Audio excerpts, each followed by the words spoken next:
खुलुमबाय रायजो राजा नोंथांमोन आं दिनै बारा गोलाव बाथ्रा बुंनाय नङा दाखालि इलेक्शननिनो बाथ्राखौनो बुंगोन आं बुंनाया मेन बाथ्राया जाहैबाय मा सार दिपेन बर'आ जेननानै बा बिथाङा जेननायखौनो होननांसिगोन दा जेनखांनायनि उनाव साननै जाबाय नैबे मोनसे पस्ट होनाया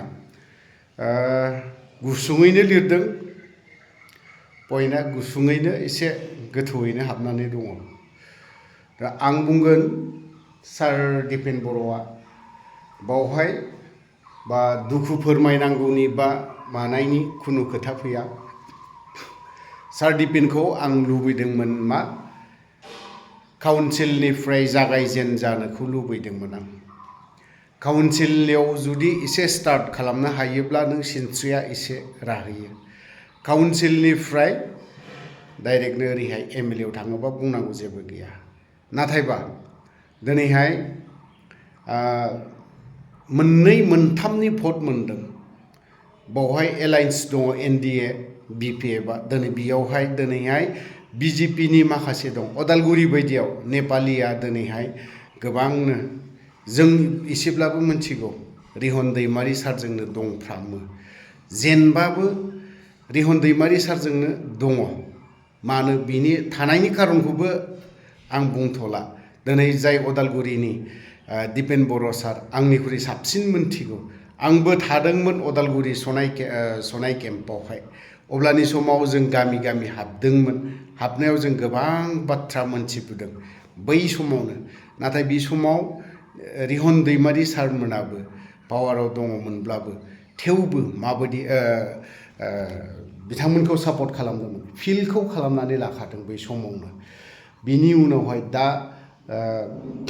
बिनि फिल्डखौ सिफायनो हानो नागिरा सोरबा सासेयानो होन बैयोनो होन बेफोरबायदि थ' दिनैहाय दिपेन बर' सारा बा दुखु मोननांगौ दरखारबो गैया जोंनिख्रुइबोथ' बहुद गोरोंसिन नालाय दा बावहाय पलिटिक्सआव गोबां बाथ्रा बुंलायो बावहाय गोसो बायनांगौ बा माबा मोनसे बुंलायनांगौनि दरखार गैया इलेक्शना मोनसे गेम बिथांमोना मिथिखायो बियो गेमसो बे गेमखौ मिथिनानैब्लाबो बयबो गेलेयो नों बुजायनांगौनि दरखार गैया बा बुंनांगौनि दरखार गैया बे कमेन्टआ फैगोन आं मिथिगौ दिपेन बर'खौ जों बा आंनि साननाय मथेब्ला काउन्सिलनिफ्राय जागायजेननांगौमोन सानदोंमोनदां आंजोंनो बयबो दंमोन फरायसा आफादाव थानायाव बिपिएफनि सोद्रोमाफ्राबो बिपिएफनि मेम्बारफ्राबो सापर्ट खालामगोन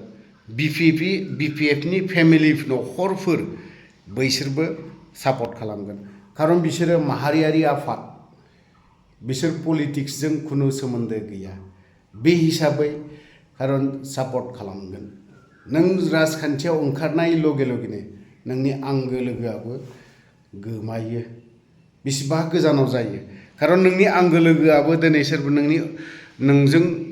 नोंनो भट होआबो जानो हागौ ना बेफोरबायदि जाहैयो थ' ओंखायनो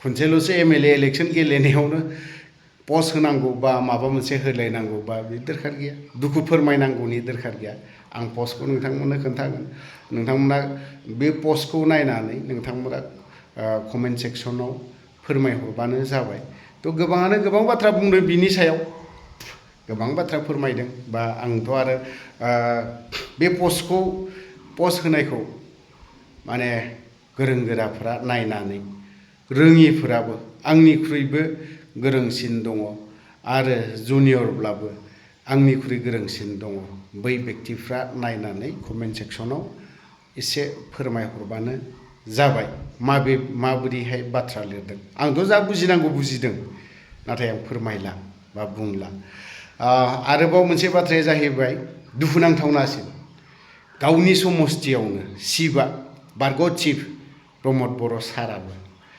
बेबो मोजाङैनो जेनदों गावनि गामिनि एरियानि खाथि खाला गामिनि दिनै सासे आइजोआ दिनै बिपिएफ दोलोआव 200निबो बारा सोदों होनबा नोंनि न' खाथिनि बा गामि ओनसोलनि मानसिफ्रा मालाय दुखु दुखु मोननाय दंखायो नोंनि सायावबो, जायनि जाहोनाव दिनै नोंनि जायगानि मानसिफ्राबो नोंनो भट होआखै, सोरबा सासेनोसो होदों।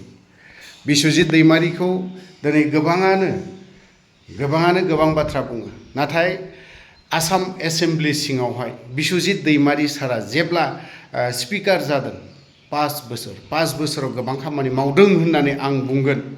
दिनैहाय बर' बिजोंजों बर' रावजों एसेम्ब्लिफोरावहाय बुंनो हानायनि खामानि मावबोदों आरो बियो आंनि मोनथिनाया 50निबो बारा गावनि आथिङाव गसंना थानो हानाय बर' लाइमोनफोरखौ, बर' सुबुंफोरखौ खालामनानै दोनदों। आरोबाव बिनि अनगायैबो आसाम एसेम्ब्लिनि बाउन्डारियावहाय जेब्ला स्पिकार जादों अब्लानिया गोबांनि फिसा फिसौ जौगाथाय खामानिखौबो मावदों। दिनै बिस्वजित दैमारि सारखौ गोबाङानो गोबां बाथ्रा बुङो, बर' हारिखौ फोजोबस्रांग्रा बा बायदि रोखोमनि बाथ्रा बुङो, नाथाय बै बेक्तियासो, दिनै बै सुबुङा, दिनै बै सारा आसाम एसेम्ब्लि बायदियाव दिनैहाय डिमापुरनि बायखोन्दा नेरसोन बैखौ गेटआव होनानैनो दोनदों। मोनसे थांबानो नुयो, बावहाय एसेम्ब्लि गेटआव थांबानो नुयो। होनबा जों बेफोरबायदि सुबुंखौ बा बेफोरबायदि सारखौ जों बेफोरबायदि बुंनांगौनिबो दरखार गैया। फरायसा आफादनि सोद्रोमाफ्राबो बोसोन लाहोयो सार बिस्वजित दैमारिनावहाय, सोंहैयो, रायलायहैयो।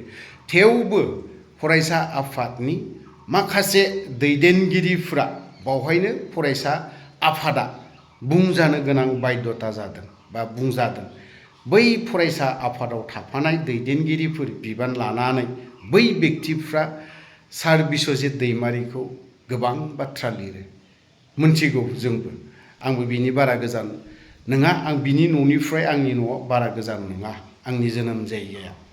बे हिसाबै आंबो मोनथिगौ। बिथाङाबो फरायसा आफादावनो थाबोनानै गोबांनो खामानि मावबोदों।